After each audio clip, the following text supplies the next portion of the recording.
এটা হলো সারাদিনের এনার্জি লেভেল, তাই না?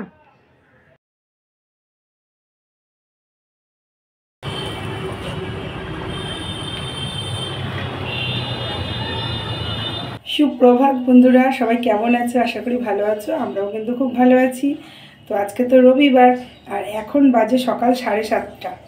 তো আমাকে দেখতে পাচ্ছ, আমি একটু রেডি হয়েছি। আজকে একটু বাজারের দিকে যাব। অনেক দিন যাইনি বাজারের দিকে, যদিও আমি খুব একটা যাই না।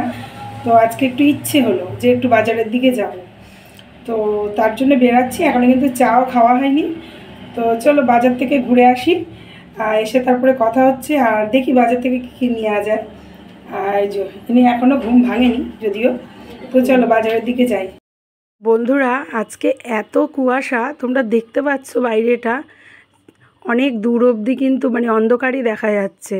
প্রায় কিন্তু 7:45 বেজে গেছে, কিন্তু রোদ কিন্তু এখনও অবধি ওঠেনি। আর এই বাজারটা কি বলো তো, আমার বাড়ির খুবই কাছাকাছি। বাজার কি বলো তো, রাস্তার ধারে কয়েকটা দোকান, বাজার বলা ঠিক চলে না। তো যাই হোক, আমি ওখানটাতেই যাই। আর গিয়ে আগে ভাবলাম একটু কমলা লেবু নিয়ে নিই, কেননা কমলা লেবুর সিজন এখন, বুঝতেই পারছো। আর আমার তো ভীষণ ভালো লাগে। তো তার জন্য আগে কটা কমলা লেবু কিনে নিলাম।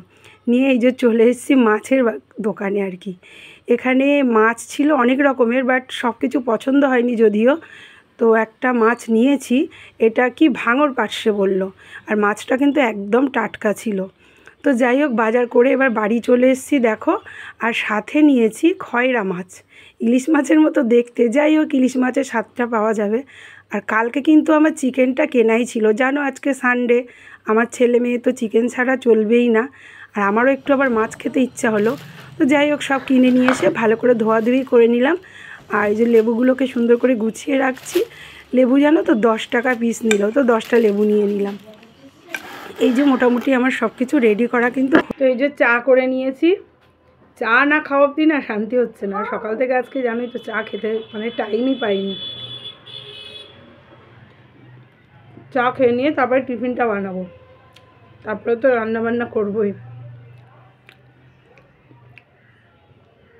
এটা হলো সারাদিনের এনার্জি লেভেল, তাই না? 1 কাপ চা। তো সব কিছু হয়ে গেছে কাজ, আর টিফিনও খাওয়া হয়ে গেছে। তো একটা মাছ রান্না করলাম, এটা সর্ষে পোস্ত দিয়ে করলাম। আর এদিকে চিকেনটা করলাম, আর একটু পেঁয়াজকলি আলু ভাজা করেছিলাম। বেশি কিছু আর রান্না করিনি। মাছটা কিন্তু আজকে আমার খাবার খুবই ইচ্ছা ছিল, তার জন্যই কিন্তু মাছটা করলাম। আর ছেলে মেয়ে তো চিকেন ছাড়া চলবেই না। তো যাই হোক, এবার কিন্তু খাওয়া দাওয়া কমপ্লিট। আর এই যে রোদে একটু বসে আছি, দেখতে পাচ্ছ কেমন রোদ আমার ঘরে। পুরো এত বিছানাটা পুরো রোদে রোদ। দারুণ সুন্দর লাগে কিন্তু এই রোদে বসে থাকতে। তো খাওয়া দাওয়ার পরে একটু বসে আছি রোদে। আর দেখুন, এখন বাজে বিকেল 4:30, রেডি হয়ে বেরিয়ে পড়েছি। তো যাচ্ছি কোথায় বলো তো, আমি আবার যাচ্ছি দমদমে আমার মেজো বৌদির বাড়িতে।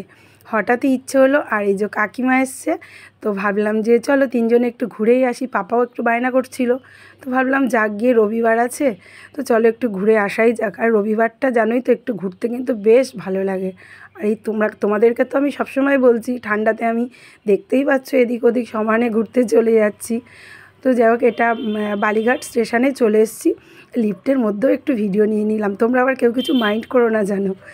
তো এই যে বালিঘাট স্টেশনের ওপরে দাঁড়িয়ে আছি, কিন্তু বন্ধুরা কি বলবো, 4:36 ট্রেন ছিল, ডানকুনি লোকাল। দাঁড়িয়ে আছি তো দাঁড়িয়েই আছি, ভাবতে পারিনি যে ট্রেনটা এতটা লেট করবে। দাঁড়িয়ে আছি, খালি ভাবছি কি বলো তো, যেহেতু টিকিট কাটাও হয়ে গেছে, এবার এখান থেকে বেরোনোটাও খুবই টাফ হয়ে যাচ্ছে। একবার ভাবছি হয়তো বেরিয়ে বাসে যাওয়ার জন্য তৈরি হব, তখন হয়তো ট্রেনটা চলে আসবে। তো এই ভেবে ভেবে ভেবে ভেবে দেখতে পাচ্ছ পুরো অন্ধকার হয়ে গেল। অন্ধকার কি, 5টা অলরেডি বেজে গেছে, লাইটও জ্বলে গেছে, দেখতে পাচ্ছ। শুধুমাত্র এই ট্রেনের অপেক্ষায় কি করব, আর এদিক ওদিক কিছুই করতে পারলাম না। তো যাই হোক, ফাইনালি ট্রেনটা এলো। তারপরে এসে এই যে চলে গেছি কালিন্দিতে চলে গেছি। গিয়ে এখানে একটু ভাবলাম যে যেহেতু আগামীকাল ক্রিসমাস, তো চলো একটু কেকই কিনে নেওয়া যাক। তো নিয়ে এই যে চলে এসেছি। আর এর একটুখানি রঙ্গভঙ্গিমাটা শুধু দেখো। তো বেশ খানিকটা সময় ছিলাম, বেশ আনন্দও হলো, সবাই একসাথে ফেরার সময় কিন্তু মেট্রো করে ফিরলাম। ভাবলাম না এই আর টেনশান নিতে যাব না, ডানকুনি লোকাল এত লেট করে, তো তার জন্য মেট্রো করে ফিরছি। আর মেট্রোতে কিন্তু খুব যে বিশাল ভিড় ছিল তাও নয়, মোটামুটি কিন্তু ওঠাও গেছে, কোনো অসুবিধাও হয়নি। তো যাই হোক, ফাইনালি এবার চলে এসেছি, দক্ষিণেশ্বর নামবো। তো বন্ধুরা, ভিডিওটা কেমন লাগলো অবশ্যই কিন্তু কমেন্টে জানিও। ভালো লাগলে প্লিজ একটা লাইক শেয়ার করে দিও। তো চলো, টাটা।